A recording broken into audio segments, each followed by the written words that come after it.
Welcome, friends and neighbors, brothers and sisters, and all you citizens of the world. You're here for another edition of Live from the Heartland, currently known as Heartland at Home. And this is number 52. We've been doing this for a year. And this is for the week of May 15th. And we have a couple of really wonderful guests. We're going to have our old friend Andrew Calhoun coming on, singing us a few tunes. But before that, we're going to have the one, the only, the incomparable Beto O'Rourke out of El Paso. So stay tuned for some really good discussion.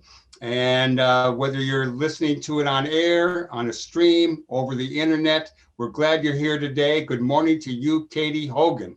Hi, Michael. I guess I did want to start out with one good thing. We got our back porches power washed this past week.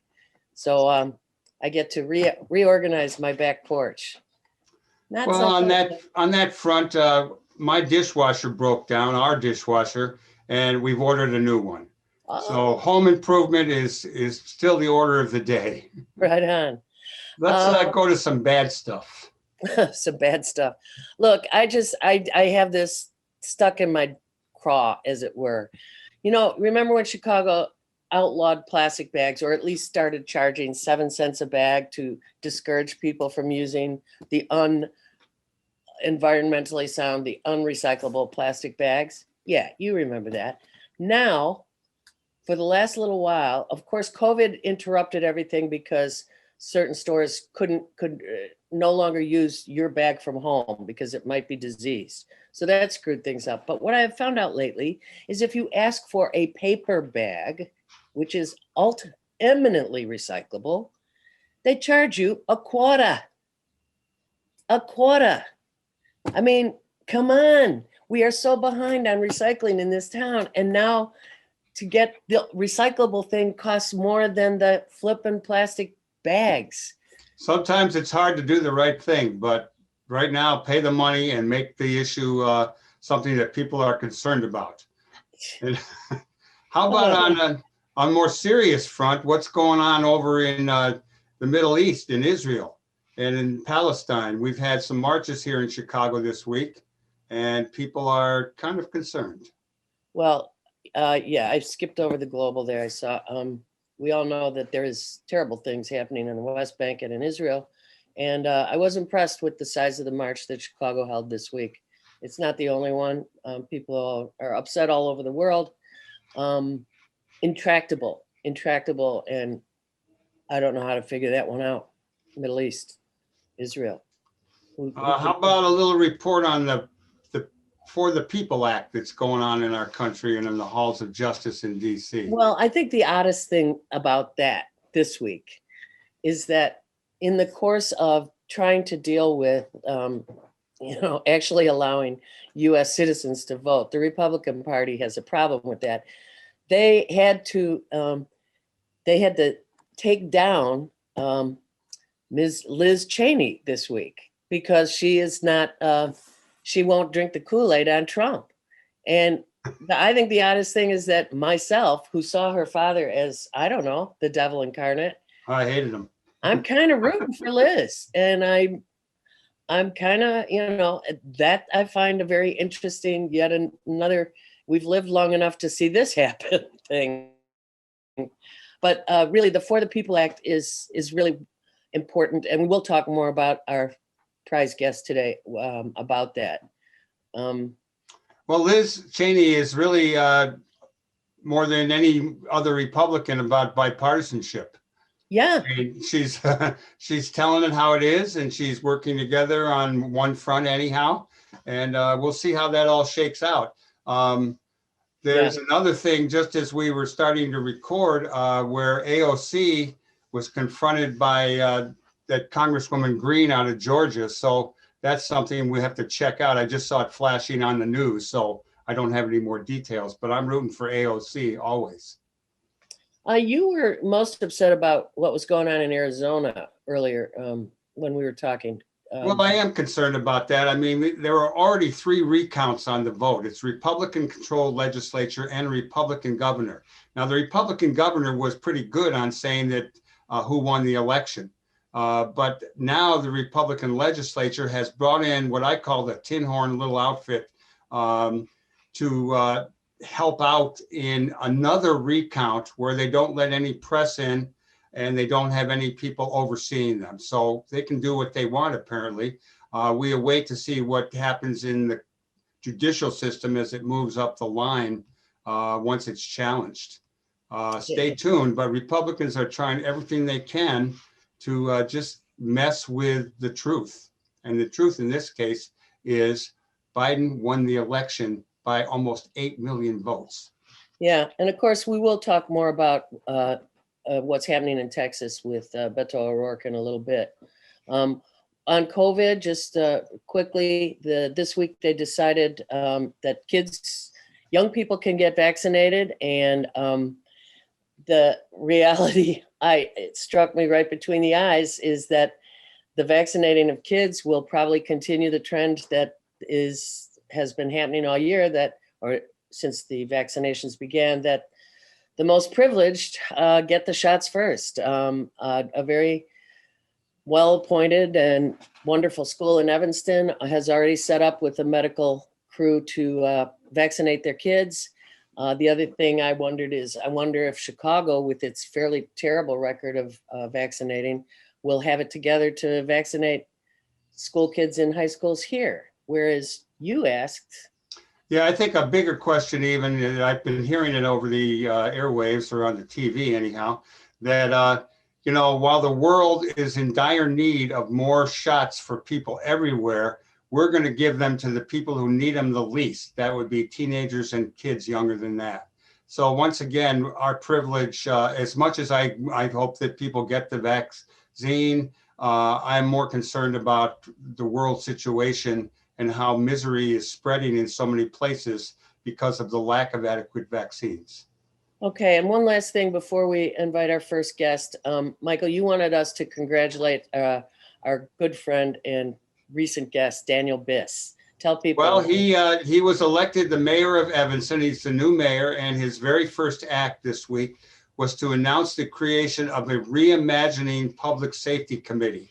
And they're looking into holistic, data-driven analysis of everything that's done in order to provide public safety and make the community-informed recommendations in time to be incorporated into the Evanston city budget. So we like your first move, Daniel. We're wishing you well. We're glad you are the new mayor of our neighbor to the north. And with that said, let everyone know that you are listening to Live from the Heartland, sometimes called Heartland at Home. We're here for you. And Katie, what do we got now? Well, we're just going to play a bit of a YouTube video that will highlight our next guest, talking about some of the things we'll be talking with him about shortly. So stay tuned for Beto O'Rourke on Live from the Heartland. These jokers can't even keep the lights on, or the heat on, or the water running when the temperature drops in Texas. Now they want to take over our elections? Are you going to let them? No, me neither. They're trying to stop more people from voting in a state that is already the toughest in America in which to vote. And what happens? Look, it's not an abstract thing. What happens when you can't vote? You have no say over the quality of your kid's school. You have no say over who represents you on the city council. You have no say about affordable housing in your community. You have no say about justice, especially racial justice in this country. I would ask you to call your senator. But between inciting insurrection and taking off to the Ritz-Carlton in Cancun when the temperature drops, he's got his plate full. So this is what I want you to do. We've got a president in the White House who cares about us, every one of us, Republican, Democrat, Independent, wants to make sure that the voting rights in this country are respected. He needs to hear from you. And we tell him, Mr. President, we're doing our part. And we have lots of hope. But right now, we need some help. You need to use all of the political capital you have to push through the For the People Act. It is the 1965 Voting Rights Act of our day. I need you to call him. Well, that was, Katie, are you going to tell about that video we just saw?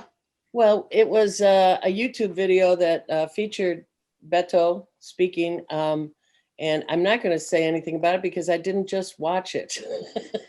Well, we're gonna address a lot of voter suppression, but I wanted to start off initially, Beto. We wanted to talk about the border before the rash of voter suppression laws swept the country.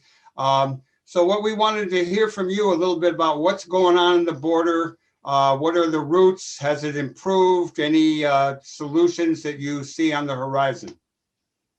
Well, as you both know very well, there are a lot of people fleeing some significant misery, especially in the Northern Triangle countries of Central America, traveling more than 2,000 miles to seek refuge and asylum and safety here in our country.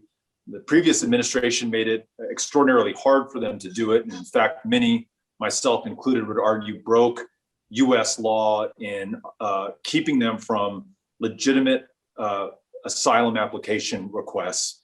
And really, they were in these detention camps in cities like Ciudad Juarez and Tijuana and other Mexican border communities.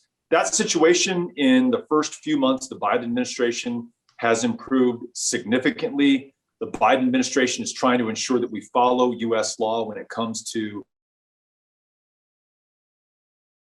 a side job at reducing the number of days and even hours that children and families are kept in Border Patrol detention.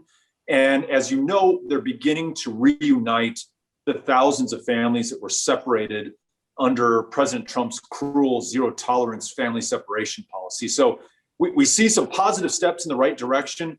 It is not fast enough and it's not big enough in terms of the change that we need to see to US policy. So we want to encourage the Biden administration to do more, reunite more of these families, do a better job of following our asylum laws. And then, as you just suggested, Michael, get to the underlying causes that would force someone to flee this great distance. You know, the violence, the level of poverty, the effects of climate change, and the US sponsored civil wars and drug wars that have really ravaged and hollowed out so much of Latin America, especially Central America. These are the things that we got. There's a lot of talk in the news about jobs going unfilled, and someone in El Paso told me that there are signs everywhere along Mesa, et cetera, of people looking for people to fill positions. And could there a case be made in Congress to increase work visas, to let more people in, to train, to fill these jobs like many generations of earlier migrants have done? You know, the first step that I'd love to see, Michael, is that we ask businesses to pay a higher wage. Right on. The minimum in El Paso is $7.25 an hour, which means that you probably got to work 2, and in some cases, depending on how big your family is, 3 jobs at a minimum wage in order to make ends meet. So that's certainly not a situation that's working for the people of El Paso or Texas or throughout most of the country. But to the spirit of your question, yes, we saw the lowest population growth in the United States over a 10-year period since 1790. We are in desperate need of more talent, more people, and those who can come to this country and make us better by their very presence. So I hope part of what President Biden does is really push a comprehensive immigration bill through Congress. That is a priority for this country. So that's great to know, and we couldn't agree more about the need for a more comprehensive immigration improvement and higher wages. And of course the higher wages. Both Michael and I have been to those areas and seen what the US government was doing in the 80s in Nicaragua, Honduras, and Guatemala. And so we're right there with you. The next thing that we see, and we're very, very concerned about, is voting rights and fighting voter suppression.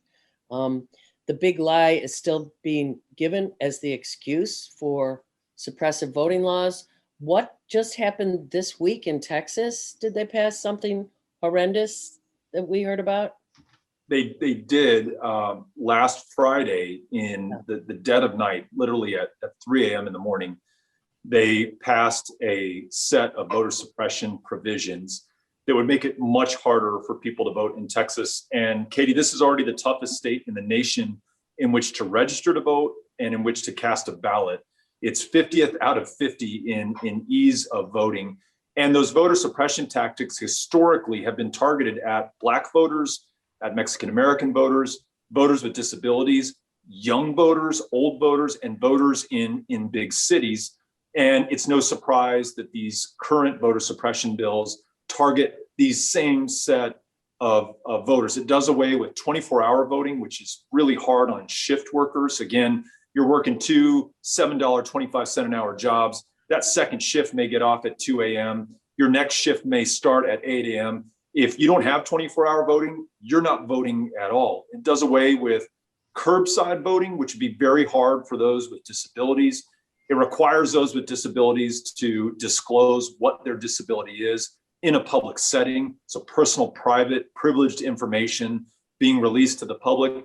And then perhaps one of the most pernicious elements of this, it allows so-called poll watchers who historically have been posted at polls to keep Black voters and lower income voters from freely being able to vote.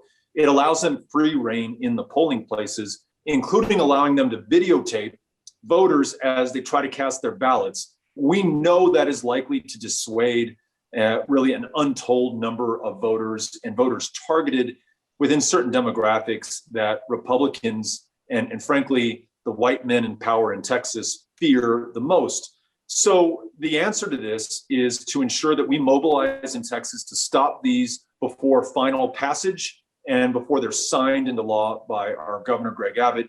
And then maybe just as importantly, to appeal to our US senators and to the president to pass the For the People Act, which would roll back these voter suppression efforts in states like Georgia and Texas and Florida and expand voting rights throughout the country. That's the way that we meet this challenge with action.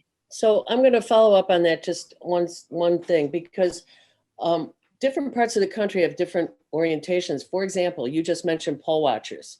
The way that we beat the daily machine in Chicago was poll watching. We were the first ones that went into polling places and turned to the back of the machine with the judges and said, I want to see that no votes have been cast, So that was our defense. So what you're describing is a situation where the Republicans, who clearly don't want anybody to vote because they can't win, that seems to be what's going on. They are the ones recruiting poll watchers. Why do we not have poll watchers on both sides is one question. It's really interesting that you bring up the difference between how poll watching has been conducted in Illinois and then how poll watching has been conducted in Kansas. I mean, in Texas and frankly in Kansas and in other states that are facing voter suppression measures. In Texas, this sordid history of poll watching goes all the way back to the Ku Klux Klan, who would post their members at various polling locations. It's connected to the poll tax and the enforcement of the literacy test around voting, all provisions intended to keep Black voters from participating in our politics.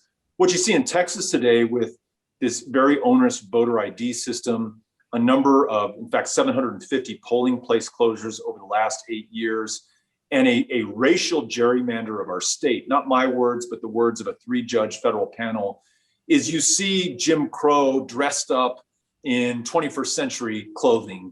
And this idea that we are simply standardizing elections in Texas and that all of these provisions apply equally to Black and white voters alike, when we know the outcome and the effect is certainly targeted at Black voters and other voters of color. What makes it so hard, Katie, is that the 1965 Voting Rights Act was gutted in the 2013 Supreme Court Shelby decision. So there's no pre-clearance provision. So the Department of Justice can't review all these awful things that Texas and Georgia and Florida and other southern states are doing in Arizona. And it's really, if we don't pass the For the People Act, it'll take us years under Section 2 of the Voting Rights Act to bring these issues to court and adjudicate them successfully. We need action now.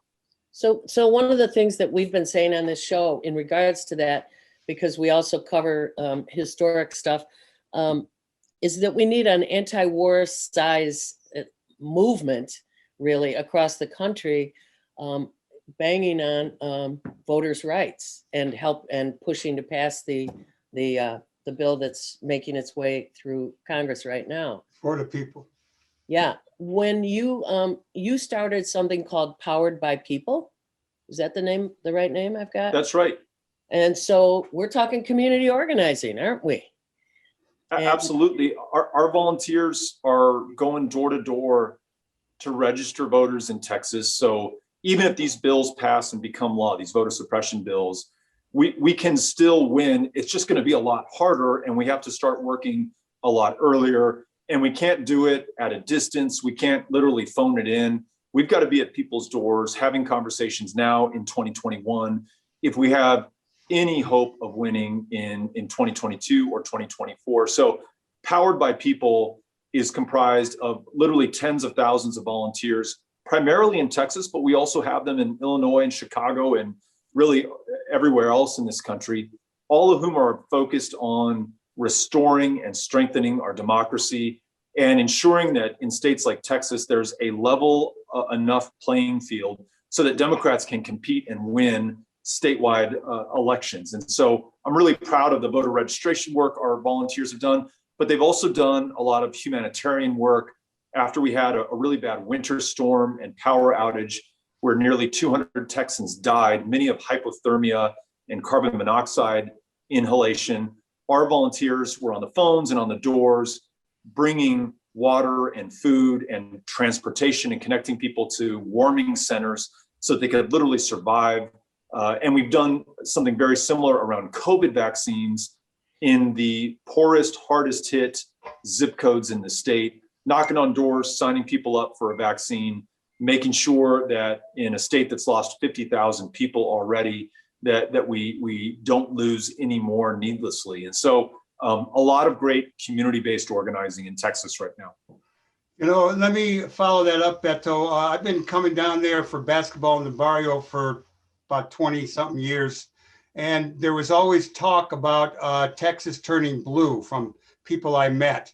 And I know there were a lot of hopes for this recent election. And I'm sure that some gains were made, but we had no significant victories. And one of the talking points that came out of it was how in the Valley, the Latino vote did not go for the Democrats as much as was expected.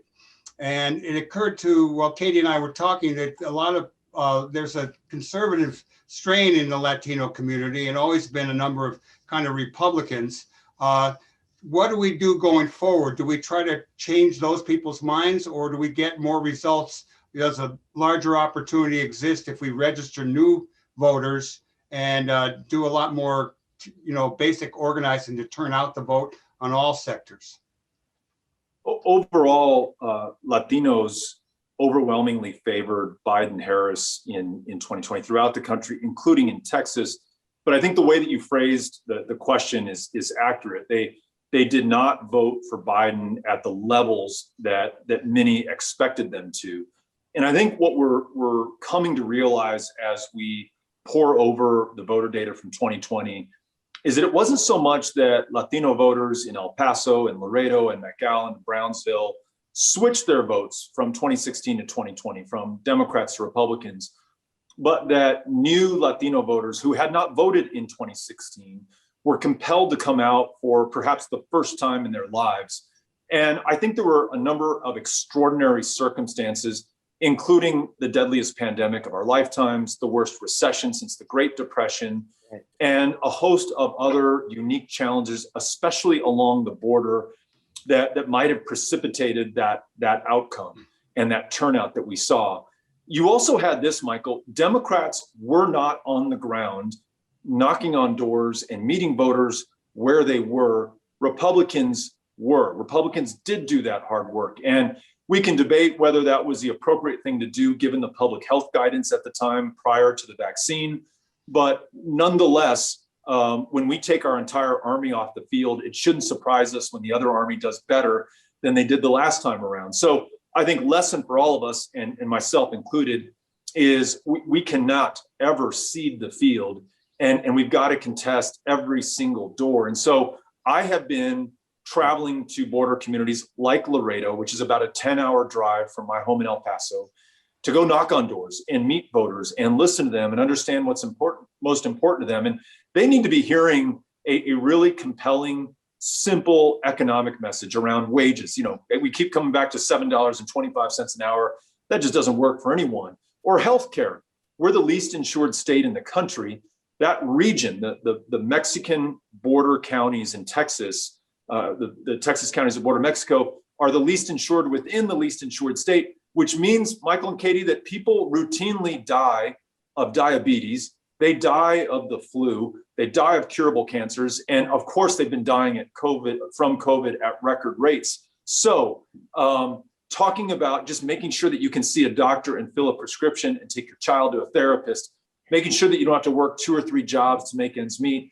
These are the kinds of things that we need to be saying at people's doors, but we can't put it on TV or on a billboard or put it in the mail or say it on Facebook and hope that people are watching. We've got to show up and pay the respect due to those who will decide the outcome of the next election. Speaking of the next election, you've now had experience in 2 big elections where we all got to know you better. When you ran in Texas, and because you are who you are, and the race was what it was, a lot of us got to know you, and in fact supported you from very far away. You ran for president. What did you learn running for president about who's in charge, who gets covered? Why do Dems fight one another in ridiculous ways? I have stories from 2016 when I was a Bernie delegate, and then I came home and worked for Hillary. And I'm telling you, I could tell you things about that presidential campaign that made it obvious why we didn't win. So any reaction to electoral politics? A lot of us, work in it as volunteers. We feel we are the Democratic Party's foot soldiers, but we also get frustrated by what. Yeah. So I think I share a lot of your frustration, and I think a lot of people do, not just Democrats, but Americans. The role that, for example, Iowa plays in selecting our nominee, an overwhelmingly white state with a lot of great people in it, but not necessarily most representative of who our country is. I mean, come to Texas, come to Houston, for example, which is the most diverse city in America, bar none. You'll find the largest Vietnamese language speaking population outside of Vietnam in Houston. They speak 120 different languages in the school system in Houston. As Michael knows from his visits to El Paso, the city I'm in is 85% Mexican American. It's a beautiful blending of 2 cultures and 2 nationalities and 2 languages. You're not going to see a whole hell of a lot of that in Iowa or in New Hampshire.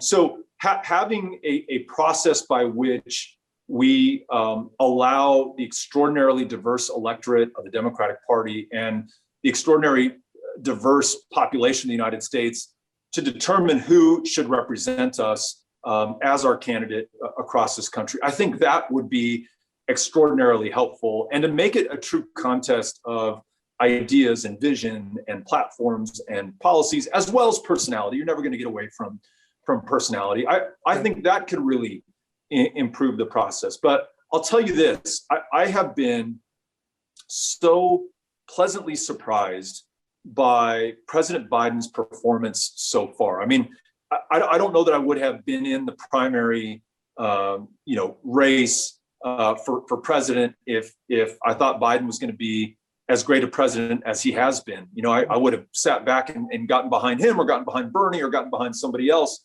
But I think he surprised so many of us with how steadfastly progressive he has been, how he's really turned the attention away from himself and the presidency, where Donald Trump had it, and really focused on the rest of the country, and has brought much needed relief and aid to those who are really, really struggling. And so I am cautiously optimistic about what he will do next when it comes to climate and infrastructure, democracy, immigration. I like what he did on the minimum wage for federal contractors, and I hope he uses all the muscle he's got to raise that wage for everyone else working throughout this country. So I certainly see room for a tremendous amount of improvement in how we select our nominee, but I am really grateful for how our nominee performed in the general election and what he's done thus far as president. So besides running this Powered by People, I hear you're teaching in college. What else do you do to keep yourself busy? I'm so lucky. I'm teaching a class at Texas State, an undergraduate course on Texas politics. And then I'm teaching a graduate course at the University of Texas LBJ School that's on voting rights and the history of voting rights in America, which is a fascinating story, and the history of voting rights in Texas, which is also fascinating and terribly sad and uplifting alternately, depending on what year or decade you're looking at. But it's interesting that having spent the semester focused on that, that's effectively the most important, or essentially the most important issue developing in this country right now. You know, what passed in Florida, what passed in Georgia, what recently passed and could be signed into law in Texas, and what is pending in 44 other state legislatures right now, on top of the insurrection on the 6th of January, the big lie that you mentioned at the top of the show. I mean, if you care about democracy, this is the most essential time for you to be alive and in the fight. So I learned a lot in that class from my students. I hope I was able to share a lot, and now we're all working on this stuff in real day-to-day life. Maybe you could whip up a quick book on voter rights that could go countrywide and help us do what we need to do in the next year and a half before the midterms even. I'd love to be able to do that. Speaking of voter rights, I saw you on the Nicole Wallace show the other day, and you definitely dodged questions about your future, saying that wherever you're needed most, either on the ground or in running for office. But you did stress the importance that the biggest priority is voting rights and the fear of losing democracy. And you really called on people to put pressure on the president and other elected officials. You want to expand upon that a little bit? Or absolutely. So, you know, a lot of people are referring to this moment as Jim Crow 2.0, and one might be forgiven for asking, well, what the hell does that mean? And what was Jim Crow 1.0? And we know that from the end of Reconstruction, so the last flourishing of multiracial democracy, until 1965, African Americans in the South and frankly through much of the country were denied full citizenship, full civil rights, and the ability to participate in our democracy. And it took John Lewis and Fannie Lou Hamer and Rosa Parks and so many civil rights heroes, many of whom gave their lives as martyrs to the cause, to compel this country by forcing our conscience to do the right thing. And that resulted in the 1964 Civil Rights Act and the 1965 Voting Rights Act.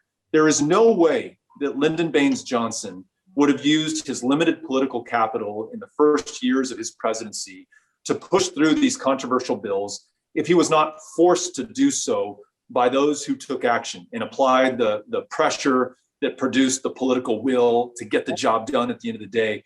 That's what we need right now, because we have a similar attack on multiracial democracy, rolling back the hard-fought wins and gains secured in the 65 Voting Rights Act. And you know, Shelby did it, the voter suppression measures, the insurrection, the big lie. I mean, this is it. And so all of us must step up right now and speak out and compel the president, who I think is a good man and believes in this issue and wants to do the right thing. But I think in some instances, we've got to force the president to do that. And I heard an apocryphal story about FDR meeting with the NAACP, who outlined a litany of complaints about how African Americans were treated in this country. And you know, according to this apocryphal story, FDR said to the NAACP representatives, "I know you're right. Now make me do something about it. Pressure and public sentiment to bear so that I have no other choice but to do the right thing." I think we're in that kind of a moment with President Biden. He knows we're right. Now we've got to make him do it. And so that one is on all of us. We can't we can't just blame our members of Congress or castigate the Republican Party. We have to look at ourselves and decide what we are willing to do. Boy, you said it best. And one thing reminding people on this show is that the 50 senators who caucus with the Democrats represent about 41.5 million more Americans than the 50 Republican senators represent. And if we could get that straightened out before the next presidential, we might have a chance of, a different outcome of Amen. the Electoral College. Beto, we really want to thank you for joining us. We know you're a busy guy these days. And I do want to share an opportunity for you. I just got a text from our mutual friend, Steve Yellen. He and Russ Bradford have been running basketball in the barrio for years. And Steve wants to know if you will come to camp, which will be virtual this year, and do a speech, a song, or a poem to kick it off. And if your son Ulysses, who he says is really a hotshot dribbler, will do some Zoom instruction for other kids in the Segundo Barrio. I'll do anything for Steve and Russ and for you all, and especially for basketball in the barrio. And I want to thank you, Michael, for supporting that program. For your listeners and viewers who don't know, 79901 is one of, if not the poorest zip code in the state of Texas, measured by median household income. These extraordinary people put on a very low cost camp, maybe $1 is the admission fee.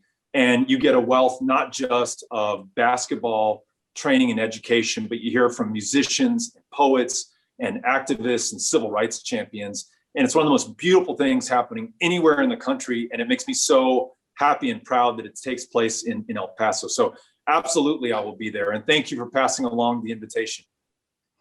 Well, we want to thank you. And if you ever do run for office, we'll help you out any way we can, or whatever you're doing. You're a hell of a guy.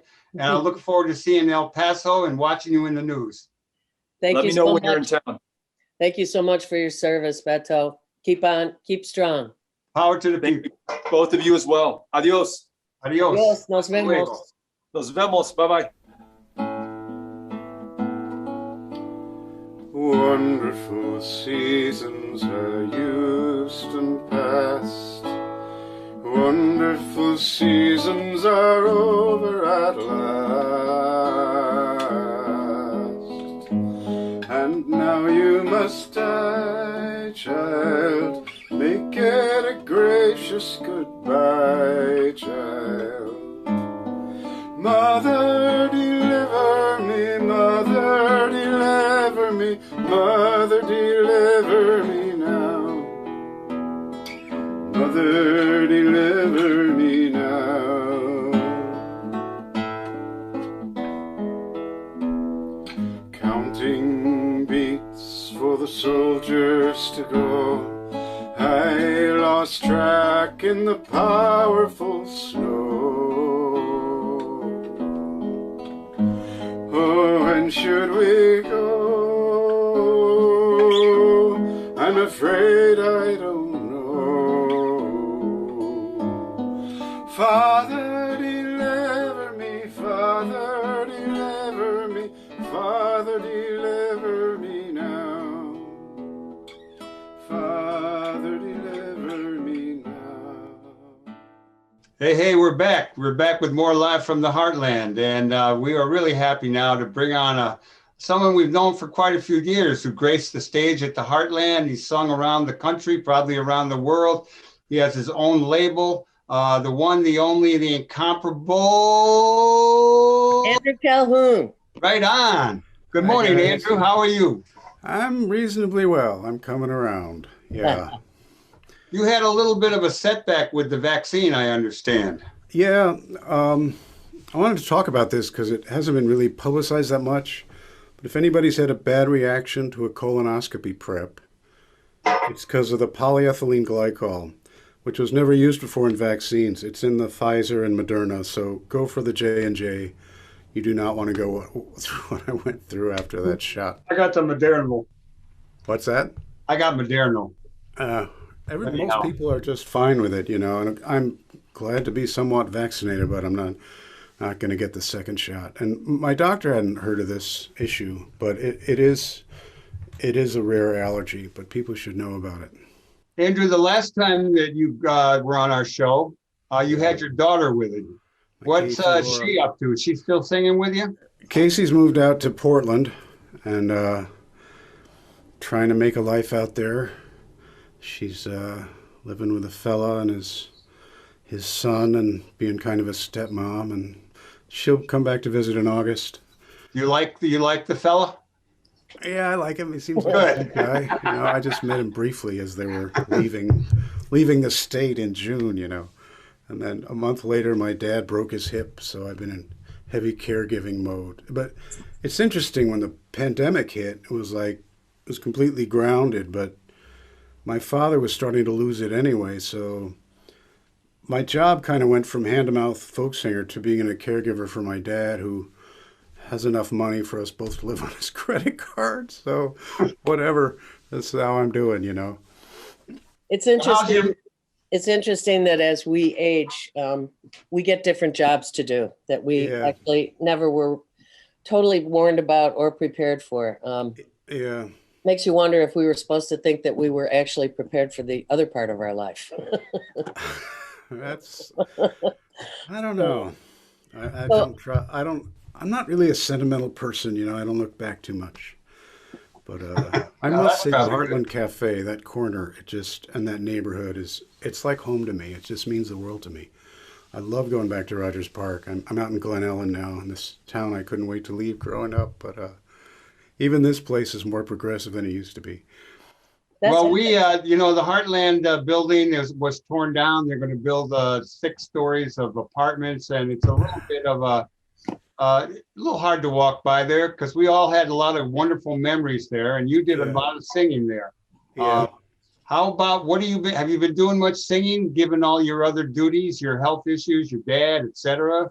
Well, generally in the summers I play a lot of farmers markets, which I really love doing.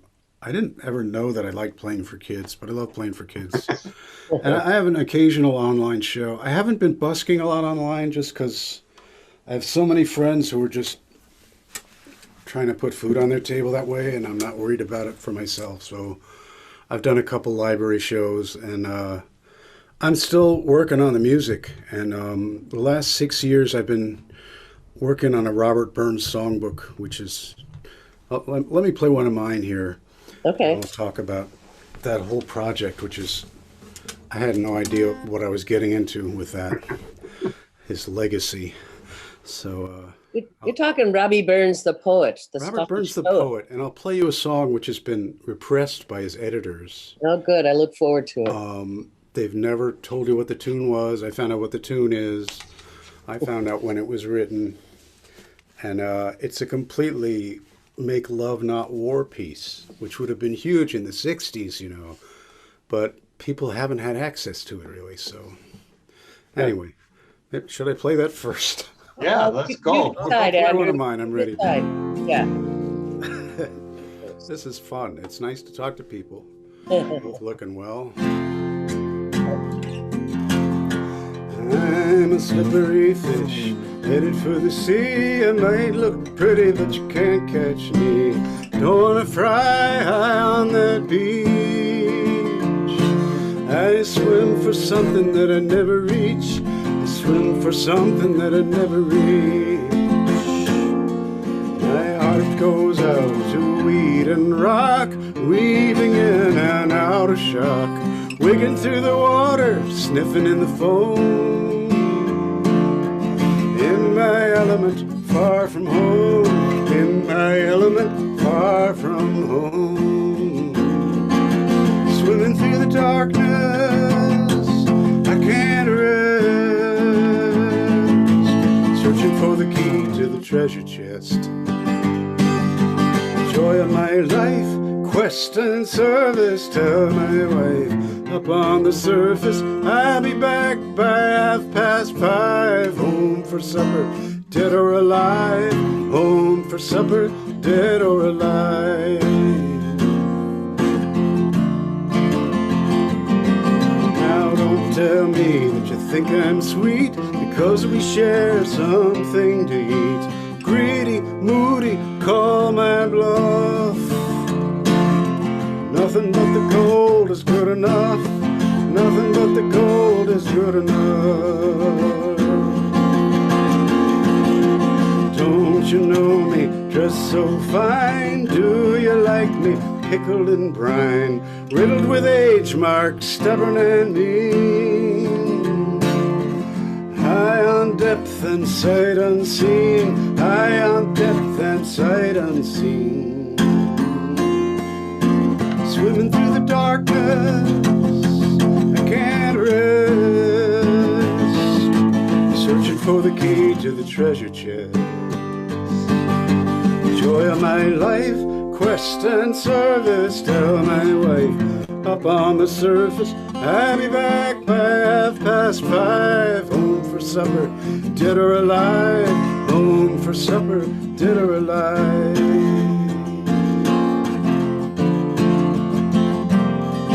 I'm a separate fish.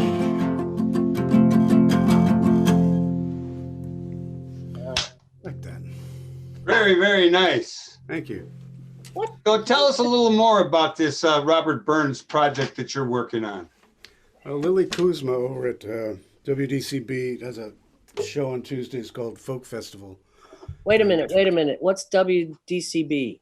College of DuPage. Oh, right. Okay. I'm DCB. pointing because it's over there. Is that Yeah, actually is the right over College there. of DuPage station still going? Because when I tune onto that, push it on my car, I'm getting Vocalo now. Weird. It's 89.3 or something. They're still on. Yeah, her show's still on. Yeah. She asked me to do a set of Burns songs, and of course, I heard a few in my life, and I knew a few, but I become more of a researcher, and so I ordered the complete Burns. There was 13 CDs. The complete Burns were recorded in the 90s by a Scottish label called Lynn Records. And there was a song I'd sung for 30 years I learned from a Gene Redpath record. And it said original tune next to it, A Fond Kiss, original tune. And before it was over, I fell on the floor. It was so much better than the tune I knew and that everyone else sang. I'm like, what is wrong with this picture? Why don't people sing the tune he wrote it to? Well, Burns played fiddle, and he loved country dancing, and he wrote lyrics to melodies. He's not a poet that they stuck the tunes on later. He really fitted his lyrics, to the shape of the tunes. But if you've heard maybe half a dozen Burns songs in your life, you haven't heard any of them to the tunes he wrote to. Huh. So I thought, well, I'll make a songbook. I'll do 75 songs and guitar tabs, and I'll translate them into scanning English for singers. And then the more I looked at the picture, the more I realized that his songs were never published right in the first place. Literally, his publisher had this musical hack editor from England who changed the melodies of the great Scottish dance tune collectors and composers. Why? Why could he? Why would he do so that? I'm literally, when I realized what was going on was actually the song Old Lang Syne. Because there's the famous tune everybody knows, which is an old Scottish tune. Yeah. And then people like Gene Redpath will say, this is the original tune, and they'll sing the first tune it was published with in Scott's Musical Museum. But that was a dummy tune because they wouldn't reprint melodies, and they'd already reprinted Old Lang Syne from 1725 book. They reprinted it. And so I started looking at that tune, and it went better with Burns's words. And then I looked at the book from 1725, which is 50 years earlier, and the tune was simpler and plainer and truer. And I was just like, what is going on? This guy was changing every tune that came across his desk. So the internet just completely changed the playing field, because I can go into Library of Scotland and look at all of the Caledonian Companion, 12 books of tunes by James Oswald. I can look at the tunes that Burns was writing from directly. And he often said, take this tune from Aird's Airs. And the guy would change the tune, but now you can go and look up the tune. So I've got 410 songs in this book. All right, Andrew, and- Andrew, your research and your scholarship are waving over us. First, give us the years that Burns lived. That Burns lived. Yeah, life, born and died. He was born 1759. He died 1796 at 37. Wow, young. So he's born in southwest Scotland, and he lived through the American and French revolutions. And he was a farm kid, but the father, 5 farm families hired this young teacher from Edinburgh named John Murdoch. And so Burns had 3 years of education from this guy who was only 18. But he would give them poems by people like Alexander Pope and have them turn them into prose to show that they understood the words. And I thought, this guy was ahead of what teachers are doing now, That's pretty cool. So, yeah.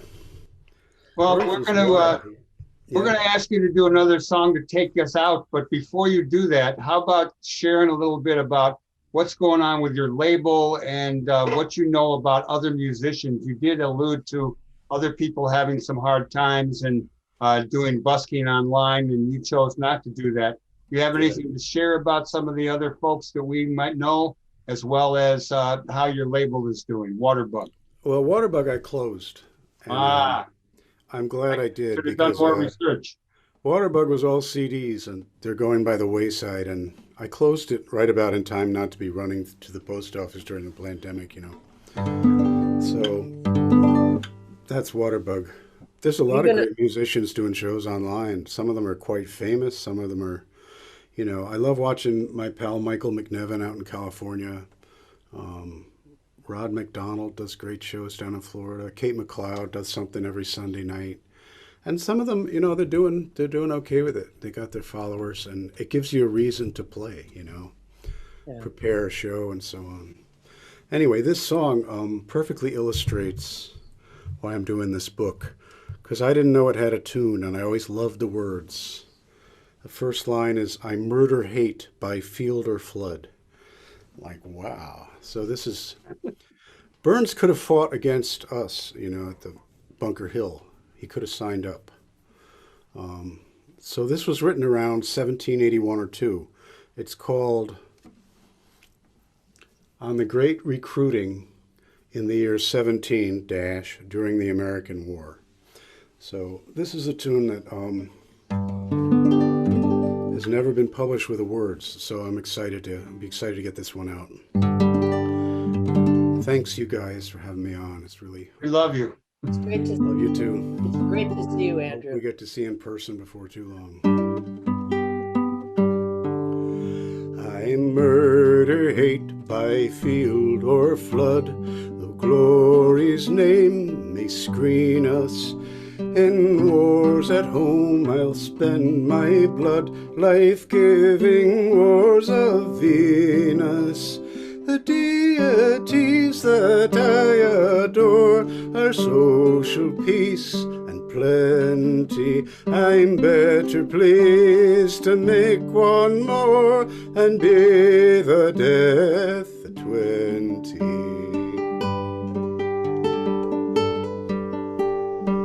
This needs a little explaining. So he's naming Socrates and a couple of other figures who died, for high principle and laid down their lives. And then the last person mentioned is Zimri and Cosby. Zimri was stabbed to death in his tent because he was getting it on with a woman from out of the tribe in the Bible. So Burns is saying, I'd rather die like this guy. So here we go. I would not die like Socrates for all the fuss of Plato, nor would I with Leonidas, nor yet would I with Cato. The zealots of the church or state shall ne'er my mortal foes be. But let me have bold Zimri's fate within the arms of Cosby. That is great. Thank you. Isn't it great? I love it. That's Just delightful. You Yeah. are going to have some fun with that when you get to do it in front of an audience. I Yeah. bet. There's a lot of stuff. There's better texts. You know, A Man's a Man for All That. Fairly famous. There's a more radical, humbler version of it that's just beautiful, you know. Andrew, we So, just so appreciate that you have been the kind of troubadour that you have all of the life that we've known you for, and thank you for continuing to dig deep, and thank you, Katie. after the things that we cherish, music, poetry, all of Thank it. you. Thank you. I As know soon as they we're asked back in the studio, when we're back in the studio, we're going to come get you to come in and join us again. I'd love to. Yeah. Okay. Thanks, you Peace out. guys. Right on, brother. Love you too.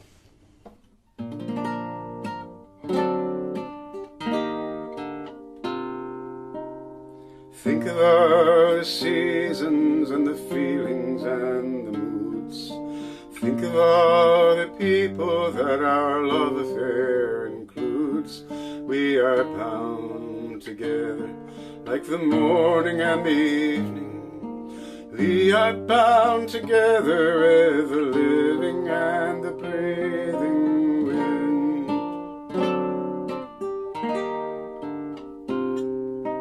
Some things happen that shouldn't, my child, like the snapping turtle snapping while a turtle killer smiled, and the sun went pale, and day was drained of meaning.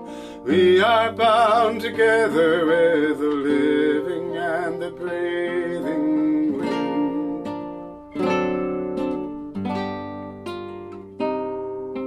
Listen to the sound. Wow, that was great. He's always good. I love seeing Andrew Calhoun. We will make just a few announcements before the show is over for today. The Glenwood Sunday Market in Rogers Park returns June 6th at the Pratt Lot location, same as last year. And in our in memoriam, we want to extend our sorrow to our heartfelt feelings to Bob Kester's family. Bob Kester passed away, went on to blues and jazz heaven, founder of Delmark Records, which you all know we've featured many times on the show with the new owners. But Bob was a trailblazer in Chicago and in St. Louis, which was his original home. And he was also a guest on this show back in 2015. Maybe we'll find the link sometime and bring it up. But peace and blessings to all Bob's beloveds. Yeah, he did great for music and for the city of Chicago and a lot of things. Quite a guy.